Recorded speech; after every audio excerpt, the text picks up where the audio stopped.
অহরহ তব আহ্বান প্রচারিত, শুনি তব উদার বাণী।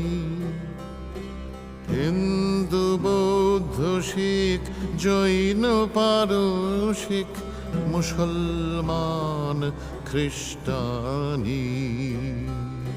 পূরব পশ্চিম আসে তব সিংহাসন পাশে,